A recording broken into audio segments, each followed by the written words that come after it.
이제 연말입니다. 데이트가 많아지는 시기가 돌아왔어요. 오늘은 연말 데이트를 위해서 설렘을 안고 기다리시는 분들께 정말 꼭 필요한 자기 객관화 꿀팁을 드리려고 합니다. 데이트할 때 상대방이 나한테 단번에 질릴 수 있게 만드는 문제 1위가 뭔지 아세요? 바로 청결 문제입니다. 보통은 제가 정서적이거나 어떤 관계적인 부분의 내용들을 영상으로 다루는데 오늘 이야기는 굉장히 본능적인 이야기입니다. 그래서 이 문제는 한번 상대방한테 찍혀버리면 좀처럼 만회하기가 힘들어요. 보통 자기 관리가 잘 돼 있는 분들도 오늘 제가 말씀드리는 것들 중에 한두 개 정도는 놓치실 수 있어요. 그런데 자기 관리, 자기 객관화가 잘 되어 있지 않은 분들일수록 오늘 제가 말씀드리는 것들 중에 여러 가지를 놓치고 사셨을 확률이 큽니다. 이 청결 문제는 첫인상에 정말 중요한 역할을 하고요. 대인관계에 있어서도 굉장히 기본적인 요소예요. 그래서 지금부터 제가 하는 이야기를 잘 들어보시고 나는 몇 가지나 놓치고 있었는지, 나는 청결 관련된 자기 객관화에 대해서 잘 하고 있었는지 한 번씩 꼭 체크를 해보시고 데이트에 나가시기 바랍니다. 첫 번째는 손톱이에요. 손톱과 발톱은 항상 깔끔하게 깎으세요. 특히 손톱에 큐티클 관리도 안 하면서 간혹 너무 기르는 사람들이 있어요. 그런 손톱을 옆에서 보고 있는 사람은 너무너무 괴로워집니다. 특히 이 손톱과 발톱에 대한 부분은요, 남성분들께 좀 더 치명적이에요. 여성의 손톱도 관리가 안 된 채 너무 길어져 있으면 보기가 안 좋은데 남성의 손톱이 관리도 안 돼 있고 때가 끼고 너무 길어져 있는 걸 보면 정말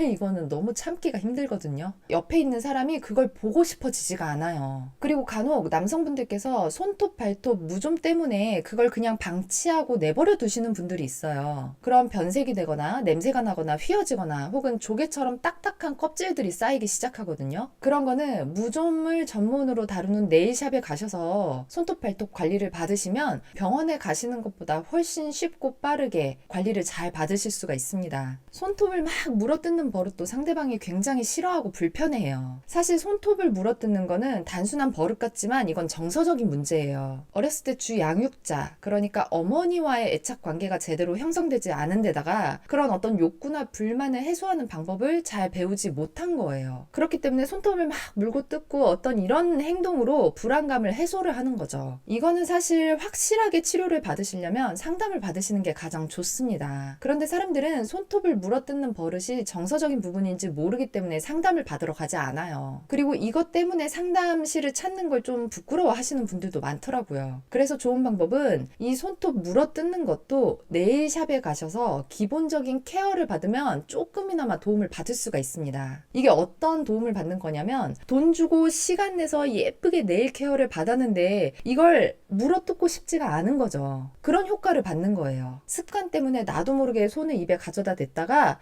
맞다, 나 이거 네일 케어 받았지 라고 인식을 하고 내려놓게 됩니다. 이게 실제로 저희 남편이 손톱을 물어뜯는 버릇이 굉장히 심해서 제가 썼던 방법이에요. 이거 상당히 효과 좋았어요. 근데 이거의 단점은 네일 케어를 받는 걸 중단해버리면 다시 손톱을 물어뜯기 시작한다는 겁니다. 그래서 되게 꾸준히 오랜 기간 동안 케어를 받는 게 중요하더라고요. 두 번째는 털 정리입니다. 눈썹이나 코털, 그리고 여름에는 겨털도 포함돼요. 우선 눈썹은요, 이것도 많은 분들이 놓치시는 건데 눈썹이 말짱하게 나 있어도 여기 눈두덩이 부분 있잖아요. 여기 눈썹 밑으로 나 있는 요 여백들, 요 여백에 있는 잔털들은 제거를 해주셔야 됩니다. 특히 남성분들이 여기 눈두덩이에 나 있는 잔털들을 제거를 안 하시거든요. 이 눈썹은 사람의 이미지에 정말 큰 영향을 끼쳐요. 여기 눈썹이나 눈두덩이 이 부분을 정리를 안 하시면 사람이 굉장히 좀 뭐랄까 촌스러워 보이고 약간 정리 안 된 느낌도 느껴지고 그리고 세련미가 없어요. 그래서 나이, 성별 불문 이 눈썹 정리는 반드시 필요한 겁니다. 그리고 눈썹 모양이 애초에 너무 안 이쁘게 나 있어서 내가 손을 댈 수가 없다, 혹은 내가 눈썹 관리를 해본 적이 없어서 굉장히 뭘 해보기가 무섭다 이러신 분들은 머리하러 헤어샵에 가실 때 디자이너 선생님들께 눈썹 관리를 좀 해달라고 말씀을 드리세요. 그러면 과하지 않게 적당히 다듬어 주십니다. 그리고 코털, 진짜 이 코털 이 코털이 삐죽 나와 있는 건요, 보는 사람한테 너무 민망함을 가져올 뿐만이 아니라 정말 이건 데이트 민폐예요. 이건 그날 차여도 할 말이 없습니다. 아무리 내 얼굴이 잘생겨도요, 코털이 삐져나와 있으면요, 상대방은 진짜 얼굴 보기가 힘들어요. 그리고 사실 코털은 다른 부위보다도 관리하기가 쉽습니다. 잘 모르시는 분들이 코털 가위, 이렇게 가위의 끝부분이 좀 동그랗게 생긴 그런 가위로 다듬으시려고 하는데 그거는 좀 위험해요. 코털 가위를 쓰지 마시고 인터넷에 코털 정리기를 검색해 보세요. 그럼 엄청나게 많은 제품들이 나옵니다. 마음에 드시는 기계를 사시면 되는데요. 저는 개인적으로 파나소닉 거를 추천드려요. 파나소닉이 회사가 이제는 좀 인지도가 많이 떨어져서 어떤 제품력에 대해서 좀 의심을 하실 수가 있는데요. 근데 저는 이 파나소닉 제품을 정말 오랫동안 사용한 유저거든요. 절대 광고도 아니고요. 이건 제가 직접 써보고 정말 괜찮은 제품이라서 알려드립니다. 근데 이 코털 정리기는 이게 절삭력이 예전 같지 않다. 처음처럼 잘 잘리는 느낌이 안 든다. 그러면은 면도날이 다른 거예요. 이 면도날이 다르면 코 안에 상처를 낼 수가 있거든요. 그래서 반드시 교체를 해주셔야 되는데 여기서 파나소닉이 좀 안 좋은 거는 면도날 가격이랑 본체 가격이랑 거의 똑같다는 거예요. 그래서 저는 면도날을 구입할 때 항상 본체를 다시 사게 되더라고요. 근데 사면서도 좀 찝찝한 게 괜히 쓰레기가 나오는 것 같고 이게 환경 오염을 시키는 행동이 되는 것 같아서 항상 마음이 불편해지더라고요. 저는 이런 부분이 좀 너무 비효율적이라고 생각을 하는데 그런 부분 빼면 파나소닉 제품은 굉장히 괜찮은 제품인 것 같습니다. 세 번째는 입냄새. 데이트를 막 하루 종일 하다가 밤에 분위기가 무르익어서 키스를 딱 하려고 하는데 입냄새가 팍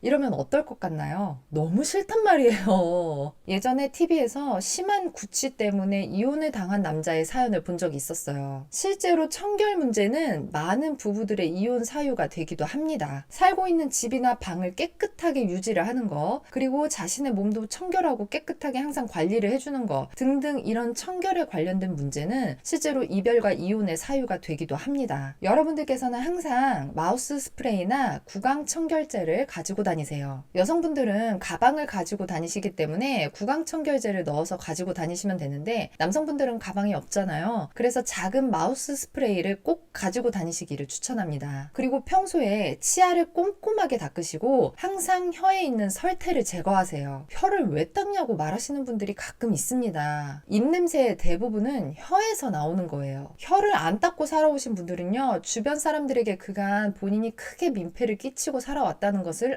아셔야 됩니다. 그리고 이렇게까지 깨끗하게 구강 관리를 하는데도 불구하고 입냄새가 계속 올라온다면 그거는 편도결석이나 혹은 위장장애의 문제일 수도 있습니다. 편도결석은 이비인후과에서 제거가 가능한 걸로 알아요. 그리고 편도결석을 제거를 했는데도 불구하고 속이 계속 안 좋거나 혹은 입냄새가 나는 것 같다면 그거는 위장장애의 문제일 수가 있으니까요. 반드시 내과에 가셔서 체크를 해보시기 바랍니다. 네 번째는 땀과 니플 관리입니다. 땀이 많으신 분들은 항상 꼭 네일을 입으시기 바랍니다. 남성분들의 경우에 여름에 네일을 입지 않고 겉에 티셔츠 한 장만 입으시는 분들이 있어요. 근데 땀이 많으신 분들이 그렇게 하시면 옷이 땀에 젖어서 보기에 안 좋을 뿐만이 아니라 땀이 흡수가 제대로 되지 않아서 냄새가 날 수가 있습니다. 그래서 땀이 많으신 분들은 항상 네일을 착용하시기 바래요. 그리고 겨드랑이 땀이 유독 많으신 분들이 있어요. 여름에 곁땀 파크가 개장이 되면 너무나 민망하잖아요. 저도 악건성이라 땀이 잘 안 나는데 유독 여름에는 곁땀이 좀 나는 편이에요. 제가 곁땀 억제제도 발라봤는데 그거는 바를 때마다 너무너무 괴롭더라고요. 그래서 제가 찾은 다른 방법은 곁땀 패드입니다. 남성분들의 경우에는 얇은 티셔츠라도 네일 하나만 입어주셔도 이 곁땀이 많이 해소가 되는데 여성분들의 옷은 그렇지가 않아요. 여성분들의 옷은 여름에도 좀 핏하게 붙거나 굉장히 얇은 경우가 많잖아요. 그렇기 때문에 거기에다가 곁땀 패드 하나 붙여주시면 상당히 괜찮게 효과를 보실 수가 있습니다. 이게 처음에는 좀 꺼끌하고 불편한데 익숙해지면 굉장히 더 좋은 점이 많다고 느껴지더라고요. 그리고 니플 관리. 남성분들 이 니플 관리 이제는 정말 꼭 하셔야 돼요. 옛날에는 남성분들께서 니플이 그대로 드러나게 옷을 입어도 이게 사회적으로 그거를 문제로 삼거나 어떤 불편함을 얘기하기가 좀 오히려 더 그게 익숙하지 않았던 사회적인 분위기였거든요. 근데 지금은 다르죠. 요즘에 니플 패치 패치 정말 좋은 것들 많습니다. 옛날에는 이게 붙였다 떼면 너무너무 아프고 살점도 같이 떨어지고 털도 같이 떨어지고 그런 경우가 많았거든요. 근데 요즘에는 붙였다 떼도 하나도 안 아프게 잘 나와 있어요. 여름에 남성분들께서는 소개팅이나 데이트를 하러 나갈 때 이 니플 패치 반드시 꼭 하고 나가시기 바랍니다. 마지막으로 각질 관리예요. 특히 요즘 같은 겨울에는 이 각질 관리가 더 필수입니다. 화장실을 다녀오시면 항상 손을 깨끗하게 닦으시고 로션을 바르세요. 화장실에 들어가시면요, 용변을 보지 않고 거울만 보고 나갔어도요, 반드시 손을 닦고 핸드크림을 바르세요. 코로나가 거의 다 지나가고 있는 이런 시국에도 아직도 화장실에 들어가서 용변을 보고 나와서 손을 닦지 않고 그대로 나가는 사람들이 정말 많습니다. 이런 분들 진짜 완전 민폐예요. 여러분들 상상해보세요. 내 애인이 화장실에 들어갔는데 되게 깔끔하고 우아하고 혹은